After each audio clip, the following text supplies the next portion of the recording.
Good morning there. This is Steven. This is day 4 of my 90-day video challenge. Now, the reason why I am shooting 90 videos is really for consistency, ritual, and just having a sense of accomplishment. I'm not going to get wealthy. I'm not going to get rich off of 90 videos in 90 days, but it's more of a personal thing to be able to just develop consistency and just routine. So I begin my day simply checking my blood sugar.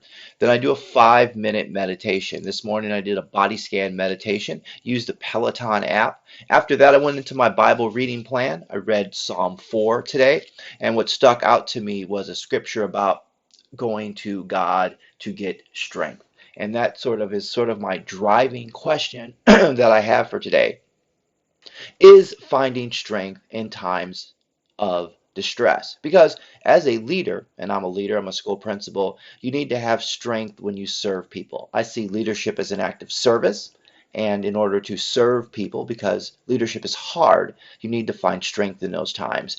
Whenever I do my morning ritual after the meditation, when I move into my 5-minute journal to start off my day with gratitude, I begin to work on listening to music along with my 5-minute journal. So I go into my Spotify playlist, I hit shuffle, and then a couple of songs came up. So my playlist today for my morning reading were these songs: "Fall in Love Tonight" by Prince, Bad Leroy Brown" by Jim Croce, "Higher and Higher" by Sly and the Family Stone, and "Bad Romance" from Lady Gaga. After doing that, jump into my email. Love to read Seth's blog. So every morning, Seth Godin delivers a blog post, and one of the things he talked about with his blogging is he does something every single day. So every single day he writes a blog post and he puts it up. And it's just the act of doing something over and over again that builds discipline. So today, one of the things that stuck out in his blog post, he was talking about this idea of better.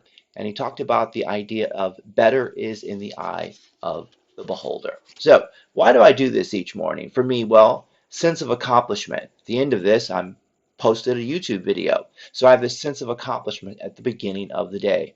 It's organizationally purposeful. I'm able to make sure that I do my morning routine, which is important to me before I face the day. It's an act of hopefully generosity, so I can share with what I do, which has been beneficial and valuable to me, and maybe somebody else can use it as well. It's keeping my word, because I said I was going to put up 90 days, 90 videos, and just simply being impeccable with my word, which is from a book called The Four Agreements. I'm able to develop consistency, and I'm able to develop focus by taking the time each morning not to rush, but to meditate, to read, to journal, to prepare myself for the day. The question I want to leave you with is, how do you gain strength to serve others? Because I see leadership as an act of service, and I'm about to embark on a day of service. I'm going to drive through LA traffic to my workplace. I'm going to serve people, be asked to answer questions, be asked to provide input, to give feedback, to make decisions, and I want to be able to do that in a focused way. I'm also going to want to serve my family, so I'm going to go and make lunch for my son, make sure that my wife and my son are prepared and set up to have a victorious day. I'm also going to focus my mind to be able to care about others. One of the scripture passages today talked about distress. I know that there are a lot of people out there who are in distress, who may be facing loss of family members, job security, lots of different issues, sickness, illness. So even though at this moment I am thankful that I am in good health and that I have a roof over my head and that I have people around me who love me, support me, care for me, I have a consistent source of income, I'm grateful for that. But I also know that there are other people out there who aren't in a very fortunate position as me, and hopefully for me I can provide some sort of hope and inspiration and generosity and care for somebody else simply by thinking about them in a positive way, giving them a positive interaction each day. So there you have it for today. Leadership is service. Stephen Thompson. You can check me out over at the StephenThompsonRevolution.com. It's where I blog. It's where I'm talking about my new novel. Each week I am publishing a post, an excerpt from it, from The Adventures of Aquafunkapus and His Band of Misfit Heroes. It is a spiritual science fiction soap opera, musical. It's kind of the genre I'm playing around with.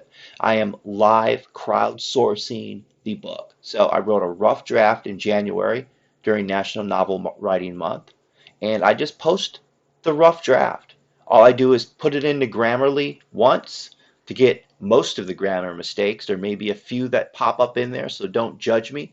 Just put things out there raw. Then I'm just taking feedback from the people who read the story. Hopefully it's funny and exciting for you. And then I take your feedback and then I make my novel better. Not waiting until it's perfect or the illusion of perfect, but just kind of putting my work out there. I think that's what you just need to do as a creative person, is to put your work out there. Also, you can find me at the Stephen Thompson Experience, which is at Aquafunkapus, podbean.com, also on Apple Podcast. You can hear my weekly podcast, bi-weekly podcast. I'm coming close to my 3-year anniversary of podcasting. Also, my 100th episode is coming up. So, working on an episode this week that's going to be coming out. Check it out there. There are a lot of podcasts. Anyway, see you tomorrow morning. Bye-bye.